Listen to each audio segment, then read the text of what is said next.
سود کے بارے میں رسول کریم صلی اللہ علیہ وآلہ وسلم کے ارشادات۔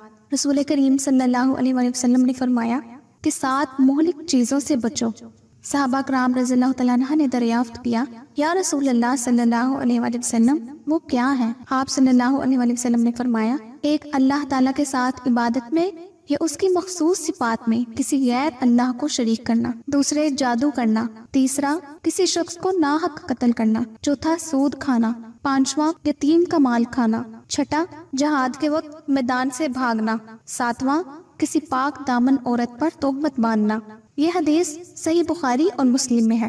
رسول اللہ صلی اللہ علیہ وآلہ وسلم نے فرمایا کہ میں نے آج رات 2 شخصوں کو دیکھا جو میرے پاس آئے اور مجھے بیت المقدس تک لے گئے۔ پھر ہم آگے چلے تو ایک خون کی نہر دیکھی جس کے اندر ایک آدمی کھڑا ہوا ہے، دوسرا آدمی اس کے کنارہ پر کھڑا۔ جب یہ نہر والا آدمی اس سے باہر آنا چاہتا ہے تو کنارے والا آدمی اس کے منہ پر پتھر مارتا ہے، جس کی چوٹ سے بھاگ کر پھر وہ وہیں چلا جاتا ہے جہاں کھڑا تھا۔ پھر وہ نکلنے کا ارادہ کرتا ہے تو پھر یہ کنارہ کا آدمی یہی معاملہ کرتا ہے۔ حضرت صلی اللہ علیہ وآلہ وسلم فرماتے ہیں کہ میں نے اپنے ان دونوں ساتھیوں سے پوچھا کہ یہ کیا ماجرا ہے جو میں دیکھ رہا ہوں؟ انہوں نے بتلایا کہ خون کی نہر میں قید کیا ہوا آدمی سود کھانے والا اپنے عمل کی سزا پا رہا ہے۔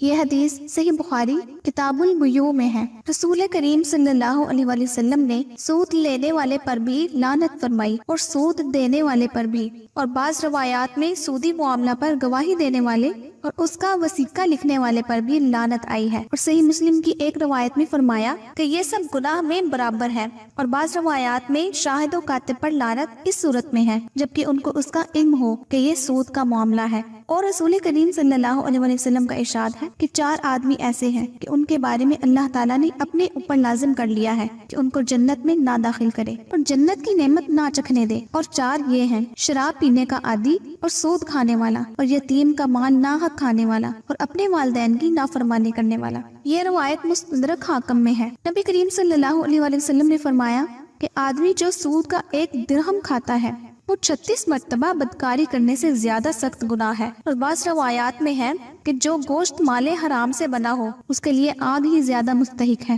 اسی کے ساتھ بعض روایات میں ہے کہ کسی مسلمان کی آبرو ریزی سود سے بھی زیادہ سخت گناہ ہے۔ یہ روایت مسند احمد، طبرانی وغیرہ میں ہے۔ اور ایک حدیث میں ہے کہ رسول کریم صلی اللہ علیہ وآلہ وسلم نے اس بات سے منع فرمایا کہ پھل کو قابل استعمال ہونے سے پہلے فروخت کیا جائے، اور فرمایا کہ جب کسی بستی میں بدکاری اور سود کا کاروبار پھیل جائے تو اس نے اللہ تعالیٰ کے عذاب کو اپنے اوپر دعوت دے دی۔ یہ روایت متدرک حاکم میں ہے۔ رسول کریم صلی اللہ علیہ وآلہ وسلم نے فرمایا کہ جب کسی قوم میں لین دین سود کا رواج ہو جائے تو اللہ تعالیٰ ان پر ضروریات کی گرانی مسلط کر دیتا ہے، اور جب کسی قوم میں رشوت عام ہو جائے تو دشمنوں کا رعب و غلبہ ان پر ہو جاتا ہے۔ یہ روایت مسند احمد میں ہے۔ اور رسول اللہ صلی اللہ علیہ وآلہ وسلم نے فرمایا کہ شب معراج میں جب ہم 7ویں آسمان پر پہنچے تو میں نے اپنے اوپر رعد و برق کو دیکھا۔ اس کے بعد ہم ایک ایسی قوم پر گزرے جن کے پیٹ رہائشی مکانات کی طرح پھولے اور پھیلے ہوئے ہیں، جن میں سانپ بھرے ہیں جو باہر سے نظر آ رہے ہیں۔ میں نے جبریل امین سے پوچھا کہ یہ لوگ کون ہیں؟ انہوں نے فرمایا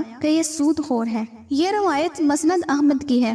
رسول اللہ صلی اللہ علیہ وآلہ وسلم نے عوف بن مالک رضی اللہ تعالیٰ عنہ سے فرمایا کہ ان گناہوں سے بچو جو معاف نہیں کیے جاتے۔ ان میں سے ایک مال غنیمت کی چوری ہے اور دوسرے سود کھانا۔ یہ روایت طبرانی میں موجود ہے۔ اور رسول اللہ صلی اللہ علیہ وآلہ وسلم نے فرمایا کہ جس شخص کو تم نے قرض دیا ہو اس کا ہدیہ بھی قبول نہ کرو، ایسا نہ ہو اس نے یہ ہدیہ قرض کی عوض میں دیا ہو جو سود ہے، اس لیے اس کے ہدیہ قبول کرنے سے بھی احتیاط چاہیے۔ اگر آپ کو یہ ویڈیو پسند آئی ہے تو اپنے دوستوں کے ساتھ بھی شیئر ضرور کیجیے گا۔